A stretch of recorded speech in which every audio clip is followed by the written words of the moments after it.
Chers amis, bonjour. Alors ce Shabbat, on commence la première paracha du deuxième Sefer, Shmot. Et alors l'esclavage en Égypte durait déjà depuis 130 ans, lorsque Yocheved a pris sur elle de contrecarrer le projet funeste du Pharaon. Eh bien non, elle ne va pas accepter que Moshe subisse le sort que le souverain d'Égypte avait réservé à tous les garçons du peuple juif, c'est-à-dire de les faire noyer dans le Nil. Il ne va pas périr noyé dans le Nil. Le Nil sera par contre son allié dans le plan qu'elle va échafauder. Son fils sera caché dans un petit berceau en osier qu'elle sera flottée sur les eaux, et Akadosh Baruch Hu va décider de la personne qui sauvera son bébé. Et cette personne, on le sait, ce sera Bathia, la propre fille du Pharaon, qui, bien qu'ayant compris les origines de ce petit enfant, ne va pas hésiter un instant à le prendre sous sa protection, sous son aile, au péril de sa vie. Elle ira même jusqu'à le considérer comme son propre fils. Alors c'est ainsi qu'à l'âge de 3 mois, Moshe avait déjà rencontré sur sa route 2 personnes prêtes à risquer leur vie pour sauver la sienne. Et c'est sur ce même modèle que va se forger sa personnalité. En effet, bien qu'il ait été élevé dans le palais royal et promis un brillant avenir, la souffrance que le Pharaon faisait endurer au peuple d'Israël lui était insupportable. Un jour, sa route a croisé celle d'un maître d'œuvre égyptien en train de battre à mort un des esclaves hébreux. Et le Midrash nous raconte que, avec le Shem HaMefourash, avec le nom de Dieu, il a fait mourir cet Égyptien, et donc il a dû fuir. Il a dû fuir l'Égypte. Et pourtant, bien qu'exilé, il va rester de longues années hanté par le tourment de son peuple. Et l'heure de la délivrance va sonner, et c'est lui que Dieu va désigner pour être son messager. Alors, au pied de la montagne du Sinaï, c'est au cœur d'un buisson qui brûlait mais qui ne se consumait pas que Dieu va appeler Moshe pour la première fois. Et donc Moshe s'approche, ça l'intrigue. Il veut voir ce prodige de plus près. Et tout à coup, il a été stoppé par la parole divine qui lui dit « Ne t'approche pas, je cite, « ôte tes chaussures de tes pieds, car la terre que tu foules est une terre sainte. Je suis le Dieu de ton père, le Dieu d'Abraham, d'Isaac, de Jacob. » Et à cet instant, que fait Moshe? Eh bien, il cache sa face.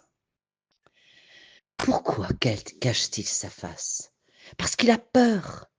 Il a peur il avait cette crainte de contempler la Élocoute, la divinité. Alors que redoutait Moshe, qui l'a poussé à couvrir son visage? Nos sages nous disent que cet épisode du buisson ardent renferme de toute évidence une symbolique extraordinaire, d'une extraordinaire profondeur. Qu'est-ce que le buisson? Le buisson est un amas d'épines, et ces épines symbolisent la souffrance. Ce buisson est pris dans les flammes, et ces flammes symbolisent Esh. Le feu représente la présence divine.